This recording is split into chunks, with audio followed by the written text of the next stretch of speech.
Hey, welcome back to another esports edition breakdown here at Fantasy Sports Insight. We have our man Eddie Kruger back on, Call of Duty expert. We have a slate here on Friday, a 4-game slate hosted by Minnesota online, not in person, as COVID-19 continues to push all of our esports online. We're really happy to have Eddie here to talk us through this 4-game slate. How's it going, Eddie? Good. How you doing? Pretty good, man.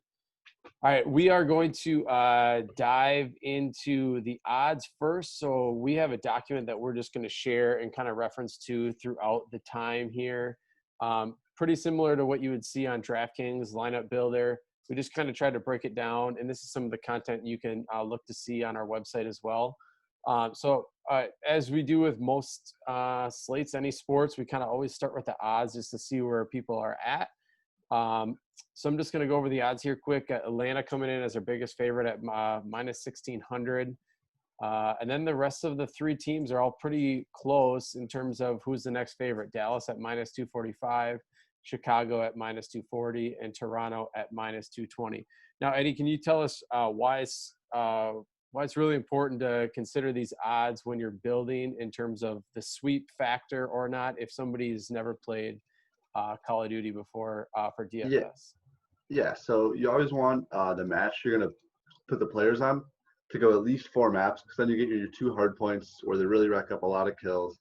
Like Atlanta here being such huge favorites, I'm not sure if they'll go 4 maps. It's a possibility, but like if they don't go 4 maps, even the losers, if they go 4, like Florida, if they go 4 against Chicago, they'll probably outscore Atlanta. So you just got to keep that into consideration here.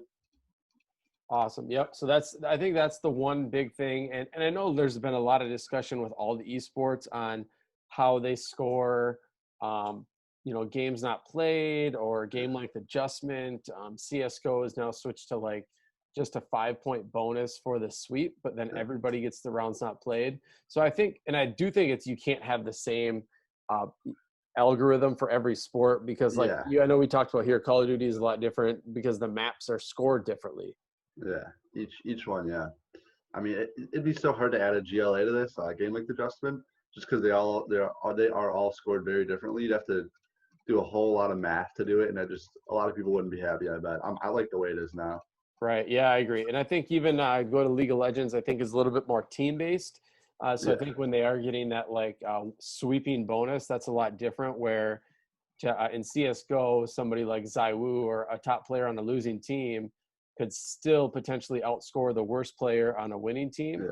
And I think that, helps create, some differentiation in people's lineups. So, all right, let's dive in first to Toronto Ultra against the LA Guerrillas. We have Toronto coming in as a minus 220 favorite. What side do you like here? Toronto's the favorite. Are they somebody you're looking at tomorrow or on Friday? Yeah, I do like Toronto a lot here. They're in 10th place right now. And they didn't play in the last event, but I think it was 4 weeks ago they played.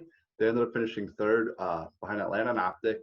They did get swept by Optic to their last round. Or no, they lost 3-2. They swept Optic the first time they played them. Then they lost 3-2 on Saturday. They did look a lot better than they did in the past. They started out the year really slow, but they did win their last 2 or 3 matchups against Minnesota and New York, 2 very good teams. New York has looked a lot better. Then they barely lost their 3rd place matchup to get to the finals against Optic. I really like targeting them here for cash and GPP because the Guerrillas have only been swept twice, and that means they're probably going to get to that 4th match we really like. Toronto, I'd probably say Methods is my favorite player of Friday of any team. He's just looked so good. 2 weeks ago, he had a 1.28 K-death ratio, which was the highest player by anybody that weekend, even though they didn't win. Other than that, I'd probably say Classic here. He's just real nice floor, pretty consistent all year. I think he averages 27 kills in a hard point here. So if they play 4, that's 54 kills right there, a lot of points. I do see that Classic must be their carry in Search and Destroy too. He has 24 bomb plants. Yeah. Which is the next closest is 8, and that's with somebody that's not even on the slate. Yeah, I think he picks up the bomb most of the time. Probably gets a lot of defuses too. I do think though the Search and Destroy. I'm hoping Guerrillas take it, so this does go 4. they have a better chance of that than the Dom, but I do think Realist take a map here, which pushes it to 4. Um, I like for GPPs. I like Cammy here. He's when he looks good, he looks great for Toronto. I think he has the highest of any map. He has the highest kills of anybody on Toronto with 43, but he also has the highest deaths in any map at 41. So it just depends who we're getting. Against the Gorillas, though, I do expect them to come out hot. I think Toronto win this 3-1. Yeah, and I think it just as if you're a casual player, I feel like they're going to get ownership at least at the top when they see that fantasy points per game Yeah. for methods and classic. That I think they're going to be high on. yeah, so I think that's definitely a great place to start for cash and potentially GPP. All right, moving down to our next game, Atlanta FaZe against the Surge. Just my kind of outside opinion, and or maybe I don't know what it is, but just seeing Seattle last or 2 weeks ago after they lost at home and were ousted of their tournament, the Twitter just went crazy with their players. Talking about how bad the online environment is, and they're kind of blaming most of their losses and lack of success on that. Is that something that you think is an excuse, or just something that is actually like really hurting their performance? They definitely a valid reason because the players, I know a lot of them have been complaining about it. They did make a few adjustments to make the servers a little better for this event, but there's valid reason there. But everybody's playing on them. They're all on an equal playing field for the most part. It's nothing compared to LAN. I do think they'd be a little better on LAN, but I don't think they'd be a top team by any means. But yeah. So then I saw the slate too, and I know you'll go into this, but like they're the biggest underdog here, but Octane is the most expensive player on the slate, or one of the most expensive players. But even when they lose, I think he is the highest KD of anybody in the league right now overall. He just got put on a bad team. Not even a bad team. They can't seem to find themselves. They've been messing with their lineup a lot lately. Just can't really find the right fit. But tough matchup here too against Atlanta. Atlanta's second place overall, only because Chicago's played one more series than them. I do think Atlanta's a better team, but they're really good. They haven't swept a team in I think 8 matches it's been, so that surprises me a lot. I think they win this match here with ease. I do. The only question I have is, do they sweep Seattle? Seattle also hasn't been swept in I think like 3 series or so, and they haven't. I think they played Atlanta twice this year and haven't gotten swept by them yet. Yeah, the last 2 times Atlanta won 3-1. So last 2 times they played each other won 3-1. So statistics say they should go 4 here, but I don't know. Seattle's been struggling. Their mentality's not really all there. I think Atlanta sweep here. I don't mind going Atlanta in cash. There is the risk factor of them only playing 3 maps and then getting outscored by pretty much anybody who goes 4. So if I'm playing them, I'm not captaining them, which could come back to bite me, but that's a risk I'm willing to take just because they're so good. They could throw anybody, I think, and it just comes down to how they play the map. And do you think, I thought when I heard them, and this is anecdotal, but when I thought I heard the announcers talking last time that, they were going through, Atlanta's like game logs last year, and they were sweeping, like they swept like, it was like 6 or 8 teams in a row, like where they were never even dropping a map. And then all of a sudden, I don't know, again, that's part of, it being online. I don't really know. Or if Simp just really wants to play that second hard point to just pad his stats or something. I don't know. But I know when I one note I have here too for Atlanta, you have Simp at a plus 223 kill to death ratio, or kills, plus minus. Celium at a plus 225. Celium is going to be more of your carry for your bomb plants. Looks like he leads the team with 17 plants. And if you're not familiar with the plants are, it's in the search and destroy. And sometimes you'll see the teams plant and sometimes not. And talking to Eddie earlier about that, it does just seem like it's more of a team decision. And if that's kind of the approach they want to take, if they just want to, kill all 5 guys and win the round, or if they want to try to get the bomb planted and work around that. So I think like Eddie said, I think Simp and Celium, I'm assuming, are your favorite plays here, and maybe a BZ. Yeah, a BZ too. I mean, Atlanta's the only team with all 5 guys having a positive KD on the year. So that just shows you how good they really are. There's definitely far and ahead of anybody, I think. but definitely Simp and Celium here. Celium's been getting overshadowed by Simp, I think, all year. He does have a higher KD than him, and like you said, he's the bomb carrier for the most part. So I do think he's kind of a not sneaky, but I think he'll be less owned than Simp, but both are very viable plays here. What's the price difference to 400 could make a difference. COD pricing hasn't really been an issue this year so far, but it's a little bit this slate. But I'm Yep. looking at Seattle too. We were just saying Octane's really the only bright spot they have here. I think they're second to last, only ahead of the Gorillas. Put in a super tough spot here against Atlanta.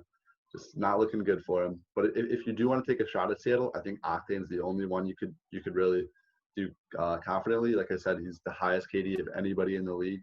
So I don't mind playing him in some deeper GPPs, but he's really the only one I'd touch on Seattle. He's the highest priced player on the slate too, so it really goes to show you how good he is. Yeah, that's pretty amazing. The highest priced player, and not only just an underdog, but I mean, minus 1,600 underdog. Like that's insane. And I'm just looking at kind of the odds too. This is the only map that does have the map total set at 3.5. Does it?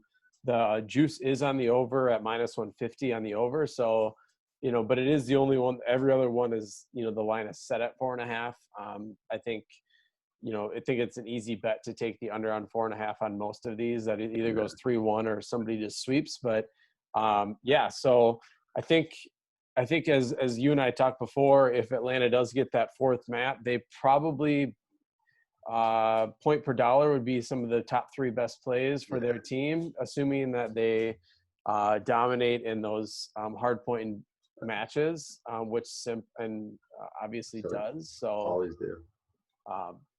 I do think it's a stretch that, like you said, if they do only get 3 maps, that Simp would be on a winning team, especially in GPP, because I just feel like they can have that 70-point map or 60-point map definitely, but it's hard to do that without that second hard point. Yeah, especially there's a lot of close matchups this week. I think too. The odds might not say it, but I think they'll for sure go at least 4. I think the other 3 should go 4, except for maybe this one. I think Dallas, Minnesota go 4 for sure, and the Gorillas and Toronto go 4. So this one's the other one I'm not too confident in. Yeah. So let's go into this one. This is Florida versus Chicago. Chicago minus 240 favorites. My one observation with Chicago is that they seemed, was it last game where they won, but they just weren't that DFS friendly. They were holding their points and doing their objectives, but it didn't turn into a lot of kills and a lot of fantasy points for some of their players. Yeah, I mean, I like Chicago here to win. I just, like you said, they're not a good fantasy team.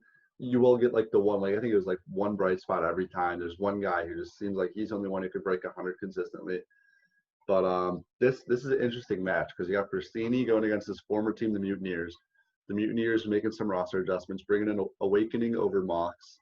So I think Chicago's in a great position to 3-0 him here. Because I don't know much about Awakening. I don't think he's going to be like Mac Miles was when he came up. Priced very low. Florida as a whole, they haven't looked good the past few weeks. I think they lost 2 of 3 in the last tournament. They won the first one, then lost the next 2. They're in 5th place right now, so they're middle of the pack. But after the first 4 teams, it's just a huge drop off too. So I take the 5th place with a grain of salt. Yeah, they looked all right last event, but then they got swept by Minnesota and New York to end it. Not really a high kill team. They're looking to find their groove, so I'm not really targeting Florida here.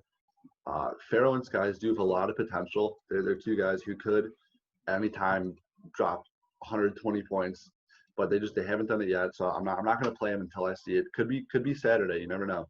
If they come out Friday looking real hot, they might be in my lineup Saturday. But I can't put them in confidently if they're salary either.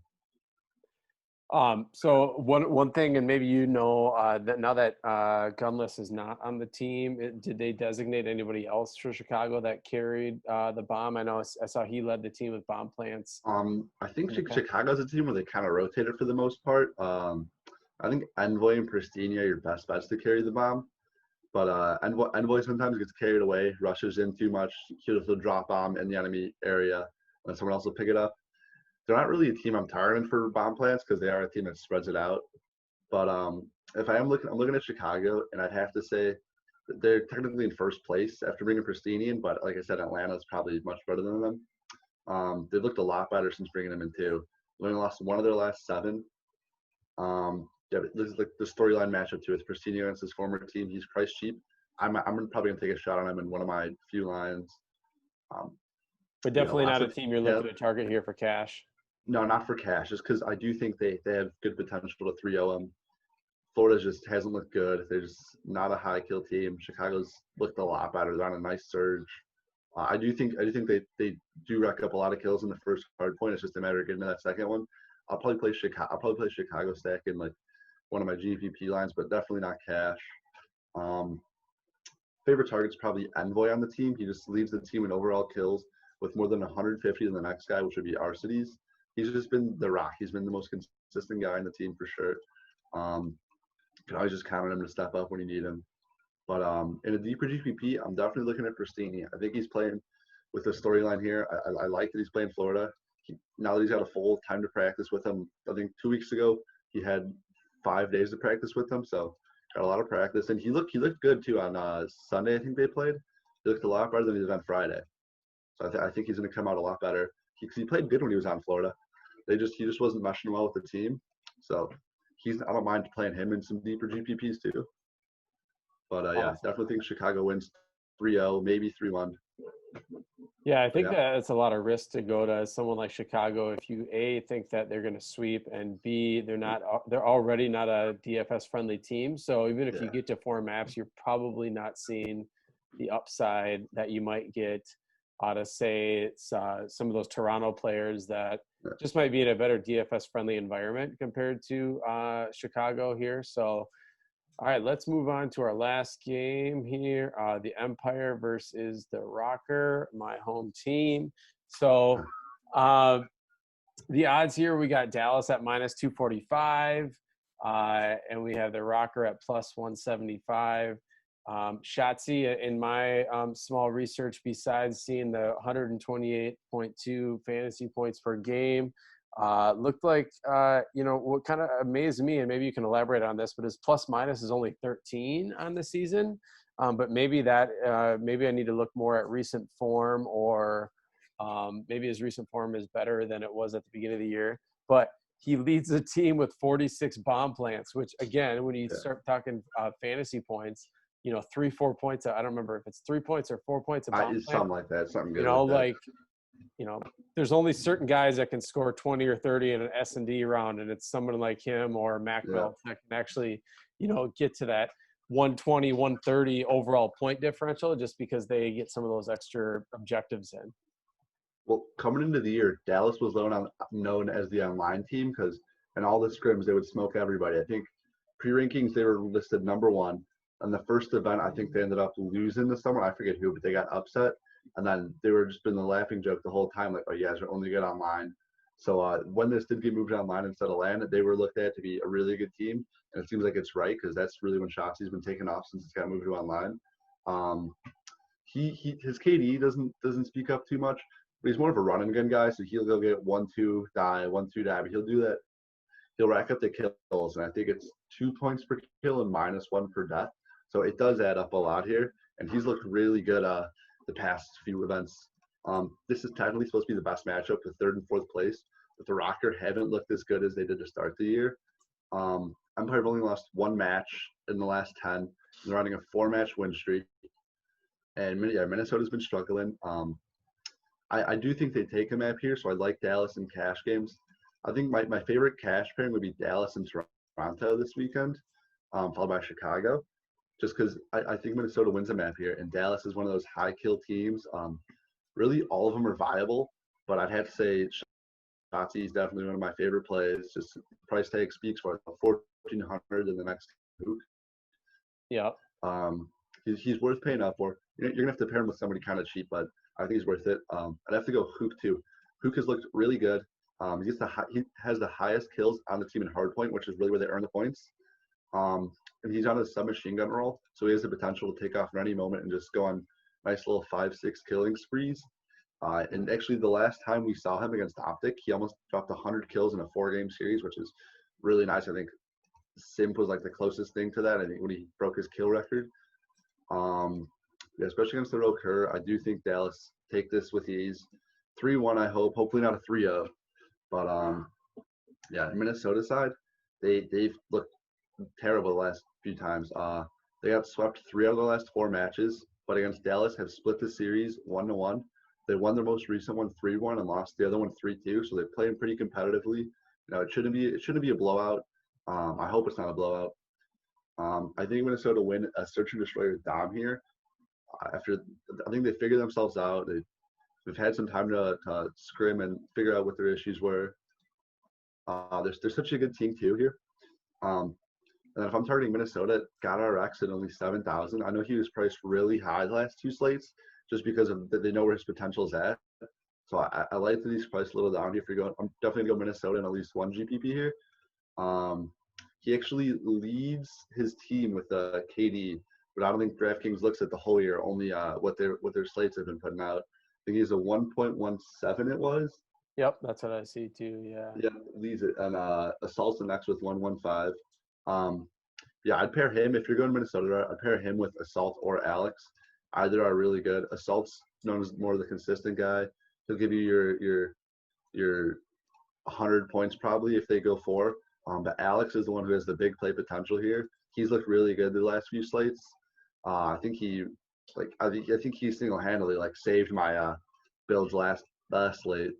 So Yeah, he had like a 60-point first map or something like that. Yeah, he definitely saved me. That first hard point, yeah.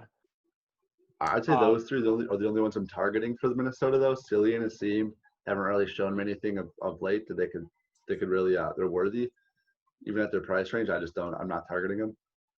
Yeah, I do think it's interesting if you're just building in Call of Duty in general, like the salaries are not really that restrictive. Like you might have to play like 1 or 2 guys in the 7K range, but then the rest seems like pretty fair game in order, to get the guys you want. But like you said, I mean, if you're going Atlanta and you're playing Simp, then you definitely need that 4 match. So I think maybe the price is like, if they would put Simp, say at like 10K, it would be such an easy fade that if you tempt people with 8,800 and you're also risking it being a sweep, maybe that's part of their pricing algorithm that I've never really thought about.